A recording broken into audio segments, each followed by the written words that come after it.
कर्मण्येवाधिकारस्ते मा फलेषु कदाचन मा कर्मफल हेतुर्भूर्मा ते संगोस्तवा कर्मण।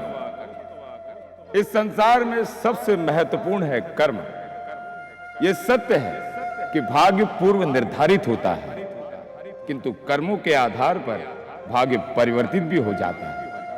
इसीलिए कर्मों का स्थान सर्वोपरि है। कर्म भाग्य का लेखा मिटा सकता है, किंतु कर्मों का फल नहीं मिटा सकता। सुनो सुनो सुनो, महाराज नागेश्वर जिस माया शक्ति की खोज 25 वर्षों से करवा रहे थे, उसे आचार्य जोधादास ने खोज लिया है। इस माया शक्ति का चमत्कार जो भी देखना चाहता है वो कल राजमहल में आमंत्रित है। सुनो सुनो सुनो सुनो सुनो सुनो सुनो सुनो। महाराज की जय हो। जोधादास, हमें उस चमत्कारिक मायावी शक्ति के बारे में बताओ। महाराज, मैंने इस मायावी शक्ति को 15 वर्षों की कठिन तपस्या और अटूट साधना के पश्चात आप ही के लिए प्राप्त किया है। आप जब चाहे, जिसे चाहे अदृश्य कर सकते हैं। और इतना ही नहीं महाराज, आप स्वयं भी इस मायावी शक्ति द्वारा अदृश्य हो सकते हैं। आप स्वयं भी इस मायावी शक्ति द्वारा अदृश्य हो सकते हैं।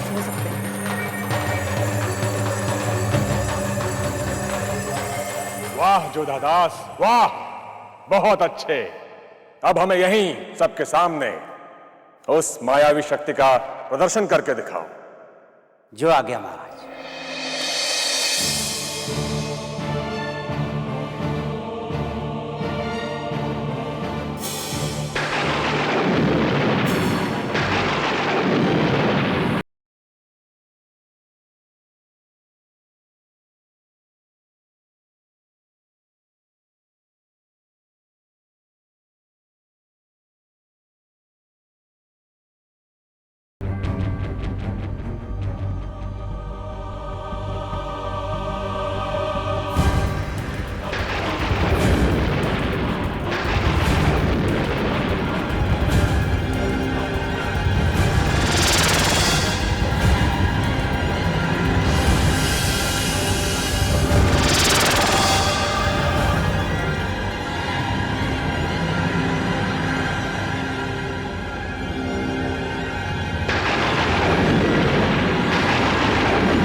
अद्भुत जोधा, अद्भुत मंत्र शक्ति पाई है तुमने। वाह, हमें तुम पर गर्व है। तुमने हमारे वर्षों पुराने सपने को सच कर दिखाया। अब हमें कोई भी शत्रु परास्त नहीं कर सकता। हम जब चाहेंगे अदृश्य हो जाएंगे और जब चाहेंगे प्रकट हो जाएंगे। बहुत अच्छे जोधा, अब वो शक्तियां हमें दे दो।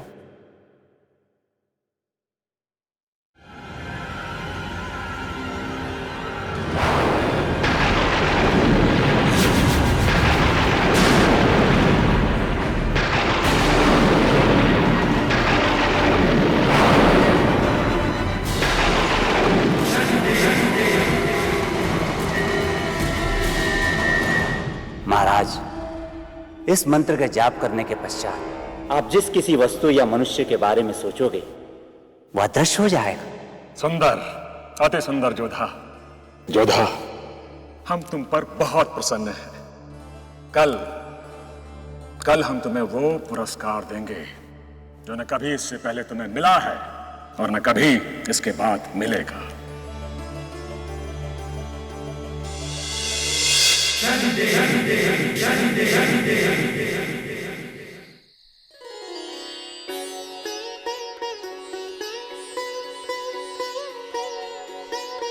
गोदावरी,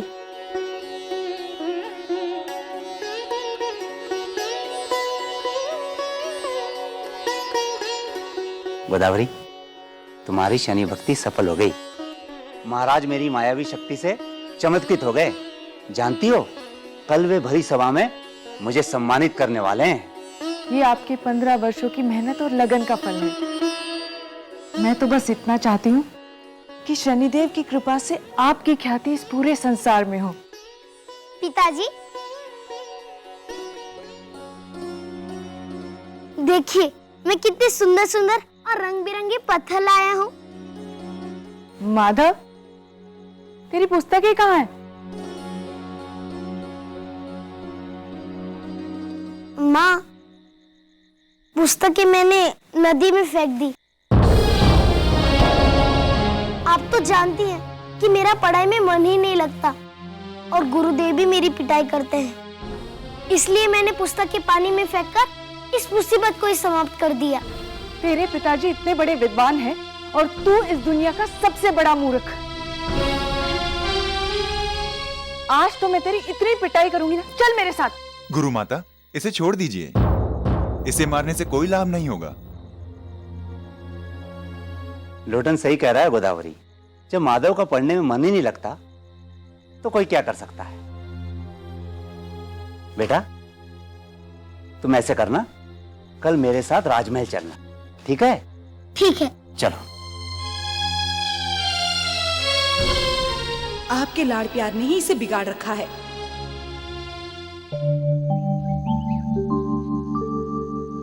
आओ जोधा, आओ। प्रणाम महाराज। जोधा, हम तुम्हें पुरस्कार में मुक्ति देते हैं।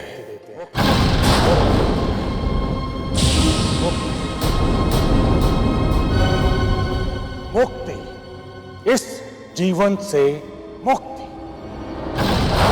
मुक्ति, इस जीवन से मुक्ति।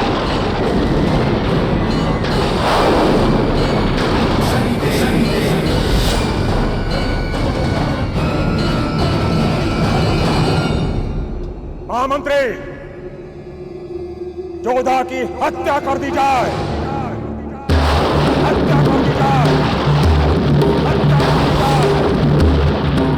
हत्या कर दी जाए।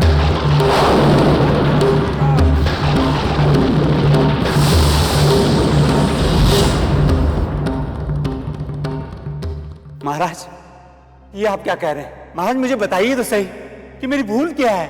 जोधा, तुम्हारी भूल यही है कि हमारे अलावा तुम भी उस मायावी मंत्र को जानते हो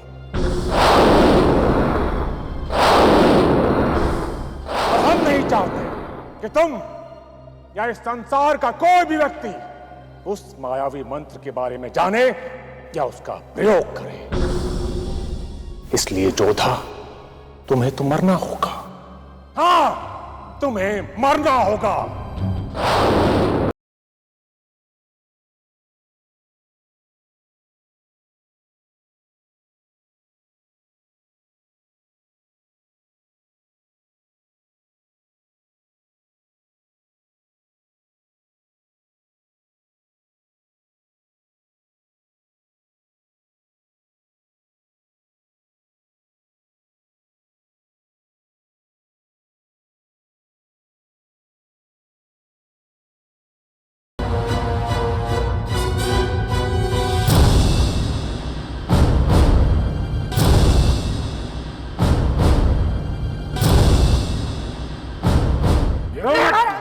नहीं, यह अधर्म है, यह अन्याय है। हम पर दया कीजिए महाराज। आप जो भी कहेंगे हम करेंगे। हमें कारागार में डाल दीजिए। कृपा कीजिए, हम पर दया कीजिए। छोड़ दीजिए इन्हें महाराज, इन्हें छोड़ दीजिए।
महामंत्री, जोधा के परिवार की पूरी जिम्मेदारी राजमहल की होगी।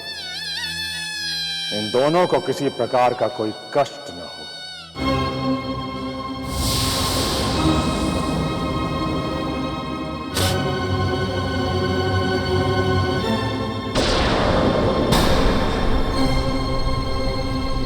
थूकती हूं मैं तुम्हारी धन दौलत पर। नीच, पापी, अधर्मी, देखना एक दिन मेरे पति की मृत्यु ही तेरे अंत का कारण बनेगी। मेरे पति की मृत्यु ही तेरे अंत का कारण बनेगी। सैनिकों, पकड़ लो इन दोनों को और इन्हें भी मृत्यु दंड दे दो।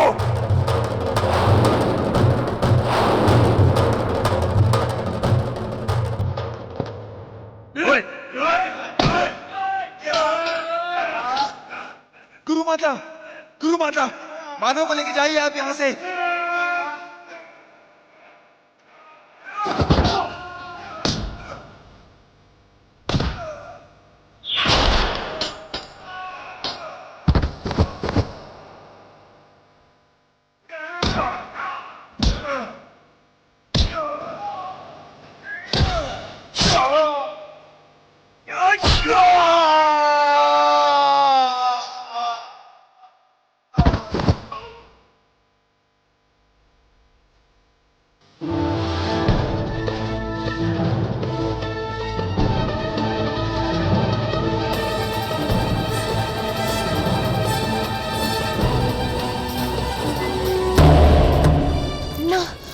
नहीं भाग सकता। बेटा, आज तुझे भागना ही होगा, वरना हम दोनों को मार देंगे। चल बेटा, चल चल चल।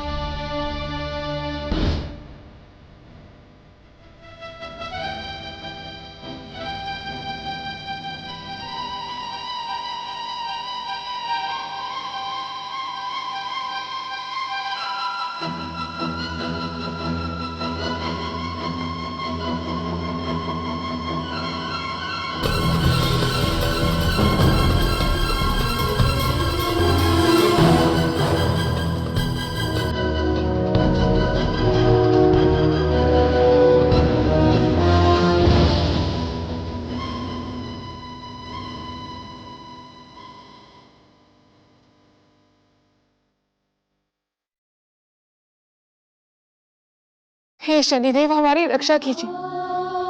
मैंने सदा आपकी भक्ति की है और मेरे साथ ये अन्याय हो रहा है।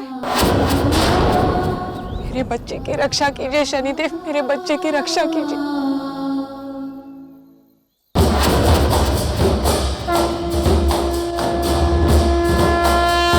ठहरो, ठहरो, ठहरो।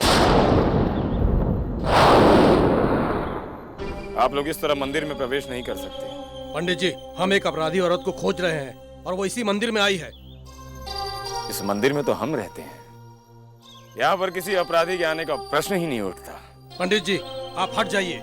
ये महाराज का आदेश है, उस अपराधी औरत को दंड दिया जाए। आइए।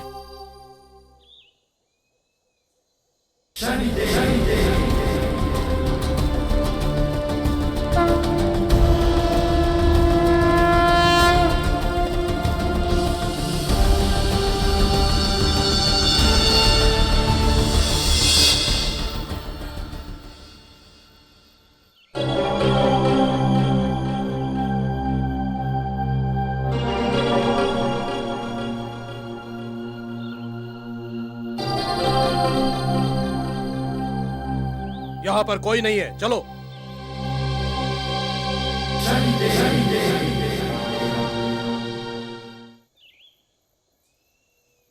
बहन,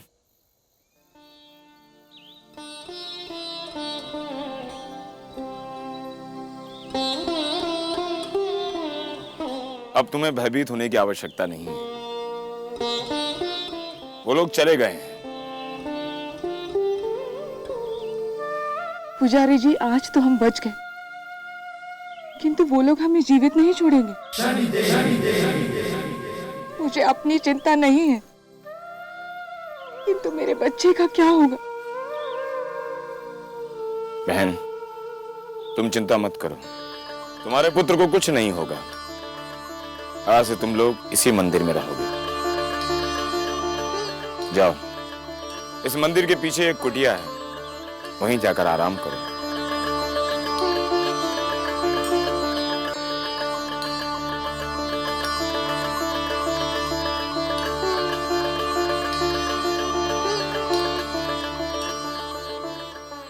गोदावरी, हम जानते हैं नागेश्वर ने तुम्हारे साथ बहुत अन्याय किया है और वो आज से नहीं, लंबे समय से करता चला आ रहा है।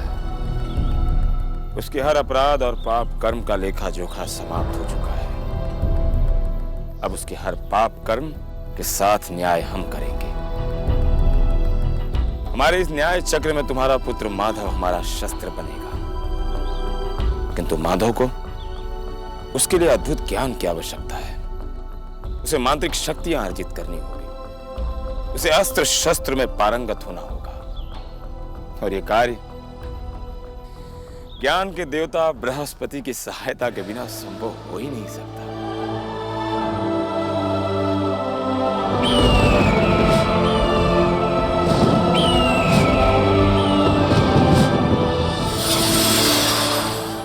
बृहस्पति देव को हमारा प्रणाम।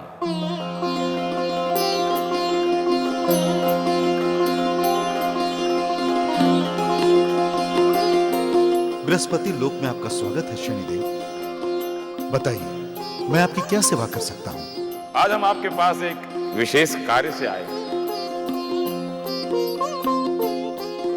धरती लोक पे उस बालक को खेलते हुए देख रहे हैं।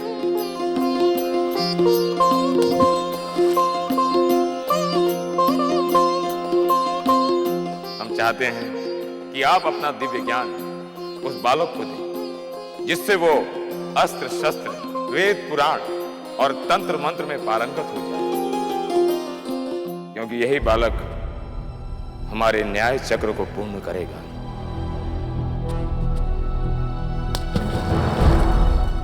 शनिदेव, मैं इस बालक को दिव्य ज्ञान तो दूर की बात, साधारण ज्ञान भी नहीं दे सकता, क्योंकि विधाता ने इसके भाग्य में ज्ञान प्राप्त करना तो लिखा ही नहीं। इसे साधारण जीवन ही जीना होगा। बृहस्पति देव, ये आप क्या कह रहे हैं? मैं सत्य कह रहा हूं शनिदेव। जिसके भाग्य में अज्ञानी बनकर जीना लिखा हो, उसे ज्ञान कैसे दिया जा सकता है? इस कार्य के लिए आप मुझे क्षमा ही कीजिए। बृहस्पति देव, यदि कोई अपने कर्मों से ज्ञान अर्जित करना चाहे तो?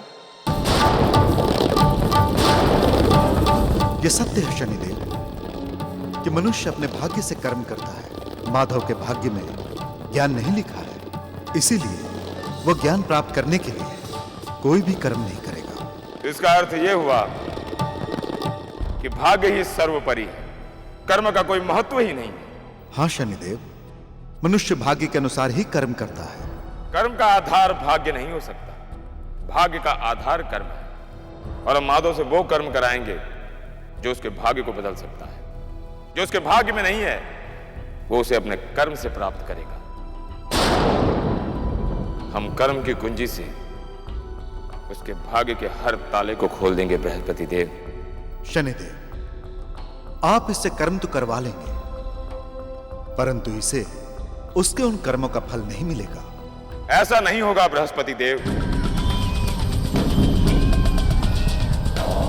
क्योंकि कर्मों का फल हमारा न्याय का सिंहासन निर्धारित करता है।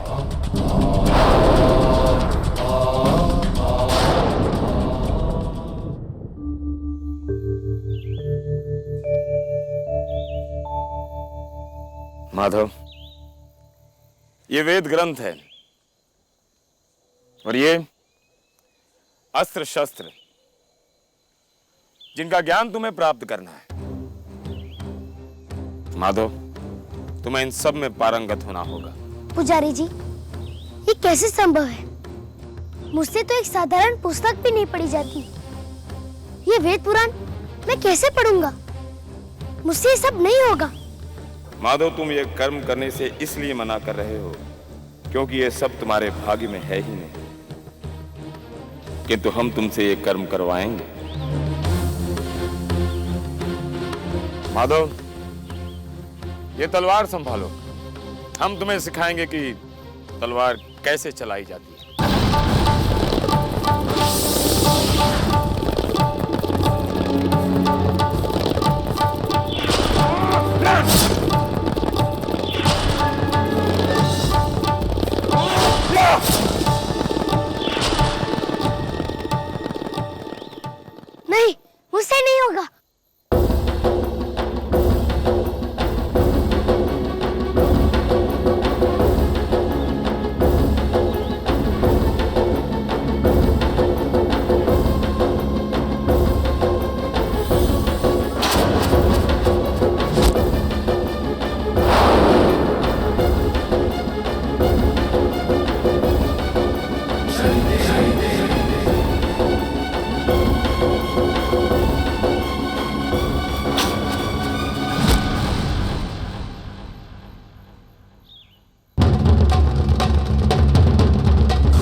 माधव, कब तक तुम इन तीरों से भागते रहोगे?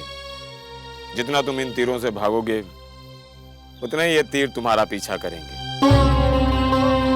याद करो, तुम्हारे निरपराध पिता को उस पापी राजा ने किस तरह तुम्हारी आंखों के सामने मार डाला।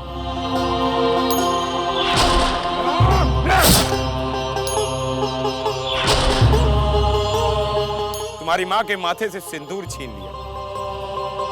क्या हो गया?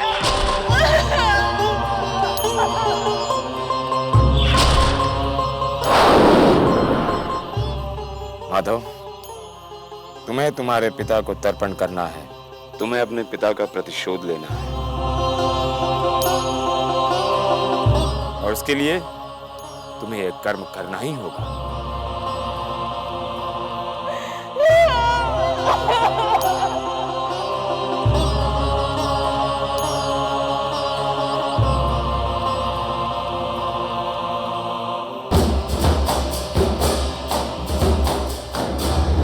पुजारी जी,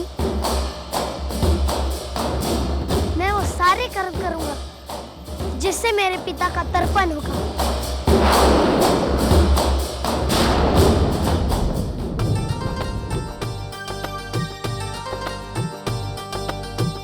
कर्म बड़ा की भाग्य बड़ा, कैसे हो इसका निवारण। कर्म बड़ा की भाग्य बड़ा, कैसे हो इसका निवारण। कर्म योगी ही बदलता है जगत में अपना जीवन, जगत में अपना जीवन। बृहस्पति देव, आज माधव ने अपने कर्म के बल पर अपने भाग्य में वो सब लिख दिया है जो उसके भाग्य में नहीं लिखा गया था। किंतु बृहस्पति देव, ये ज्ञान आपके आशीर्वाद के बिना अधूरा है। आप ठीक कह रहे हो शनिदेव।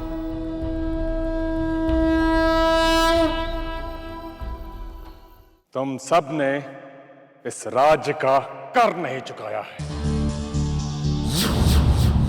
इसलिए आज हम तुम सबके साथ एक खेल खेलेंगे जिसमें हम अपनी मंत्र शक्ति का प्रयोग करेंगे। तुम में से जिस किसी के भी सामने हम सबसे पहले प्रकट हो जाएंगे, वो सबसे पहले मरेगा।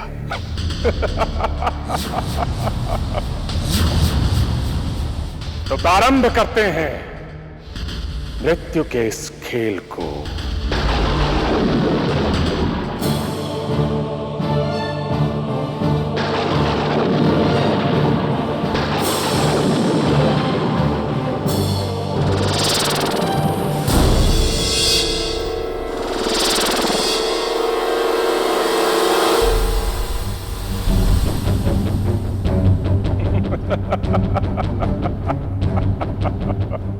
नहीं महाराज, मुझे मत मारिए महाराज। मैं तुझे अभी नहीं मारूंगा, ठीक है? क्योंकि जैसे जैसे तेरा डर बढ़ेगा, तुझे मारने में मुझे उतना ही आनंद मिलेगा। देखते हैं अब किसकी बारी है।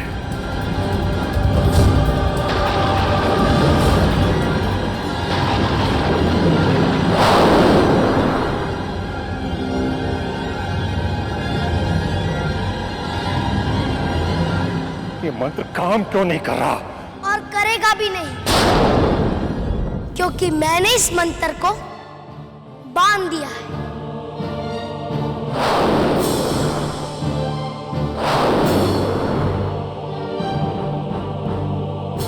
कौन हो तुम?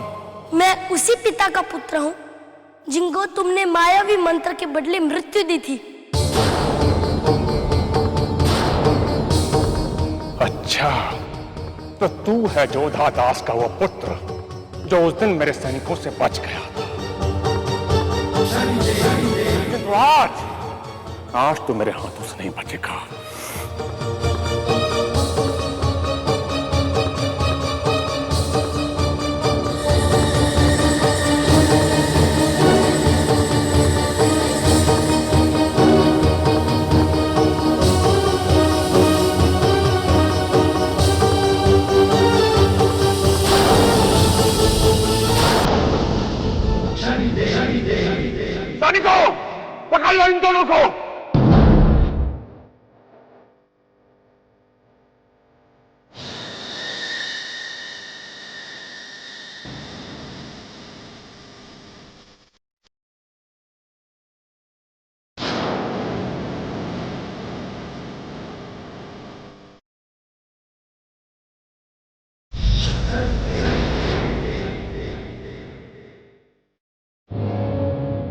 पापी, एक दिन मेरे पिता भी इसी तरह तुम्हारे सामने खड़े थे और तुमने उन्हें।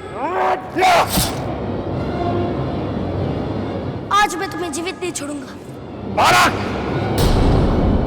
अगर तू सचमुच वीर योद्धा है ना, तो बिना अपनी मायावी शक्ति के मुझे मार कर दिखा, जैसे मैंने तेरे पिता को मारा था। बोल, है तुझमें साहस मेरा सामना करने का?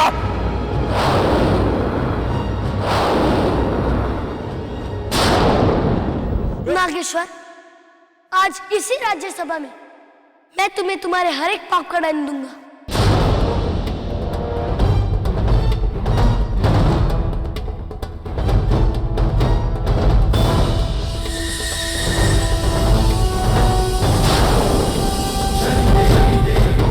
मूर्ख, कदाचित तू अभी मेरी शक्ति से परिचित नहीं है। आज मैं तुझे भी तेरे पिता के पास पहुंचा दूंगा।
कि अचानक माधव की आयु कैसे समाप्त हो गई?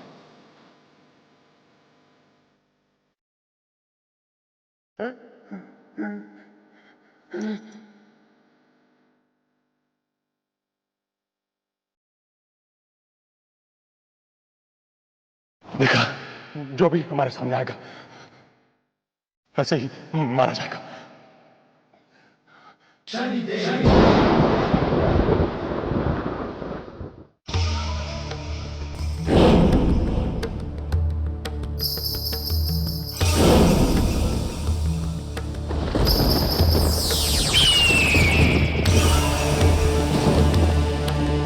यमदेव, ये आपने क्या किया? आप माधव के प्राण को हर नहीं सकते।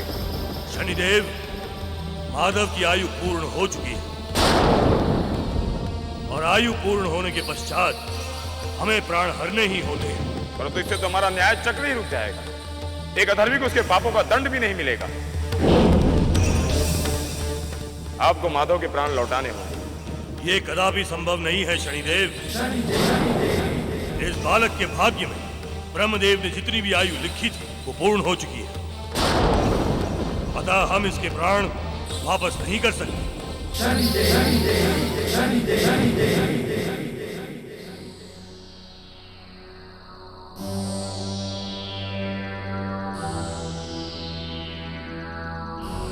शनिदेव, किसी का भी भाग्य उसके पिछले जन्म के कर्मों के आधार पर निर्धारित होता है। ब्रह्मदेव, इस बालक ने जो इस जन्म में कर्म किया है उनका क्या?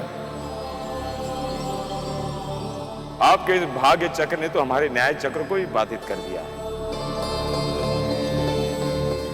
ब्रह्मदेव, आपको इस बालक के जीवन के विधान को बदलना ही होगा। यह संभव नहीं है शनिदेव। आपने उसको शिक्षा देकर उससे कर्म तो करवा लिया, किंतु उसके द्वारा किए गए कर्म का फल उसके भाग्य में ही नहीं था। यदि ऐसा है ब्रह्मदेव, तो कर्म का तो कोई अर्थ ही नहीं। जब भाग्य से ही सब कुछ निर्धारित होगा, तो सत्य असत्य, पाप पुण्य, अच्छे बुरे, कर्म का तो कोई महत्व ही नहीं। ब्रह्मदेव, यदि मनुष्य का कर्म महत्व रखता ही नहीं तो उसके कर्मों के साथ न्याय क्यों किया जाए? महादेव ने हमें न्याय के सिंहासन पर बैठाया ही क्यों?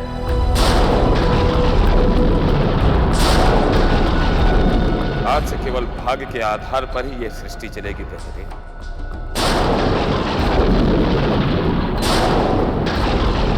और जब सब कुछ भाग्य को ही निर्धारित करना है तो यह न्याय का सिंहासन होना ही नहीं चाहिए।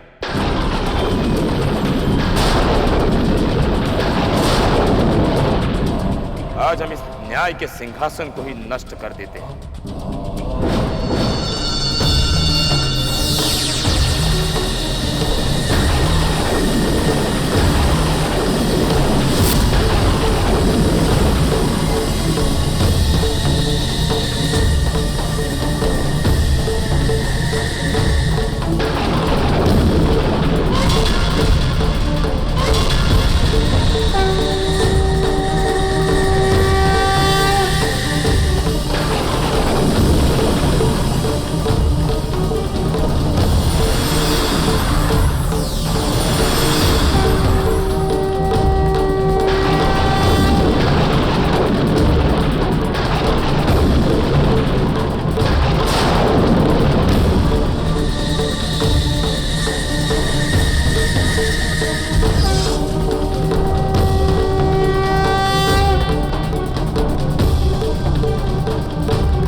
शनिदेव, ना तो कर्म व्यर्थ है और ना ही यह सिंहासन।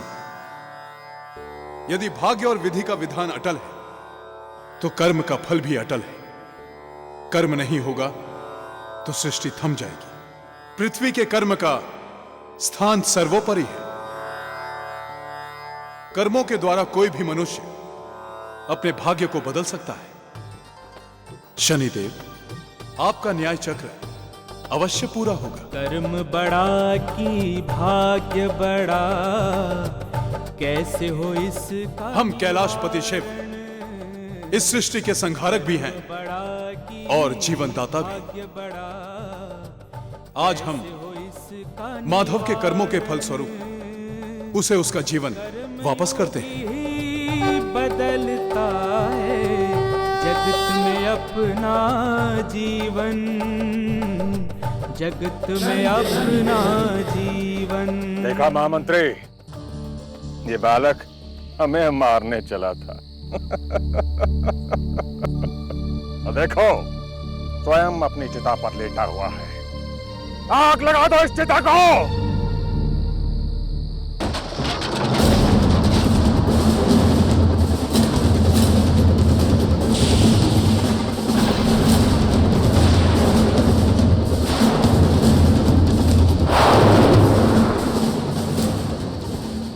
बालक जीवित कैसे हो गया? नागेश्वर,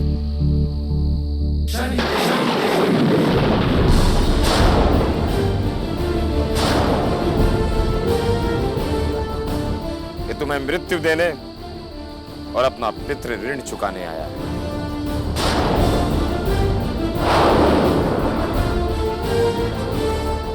माधव, उठो और इस पापी का नाश कर दो।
कर्म मनुष्य का वो अस्त्र है जो भाग्य का लिखा और विधि का विधान दोनों को बदल सकता है। इसलिए मनुष्य को भाग्य के भरोसे न रहकर सदा कर्म को महत्व देना चाहिए।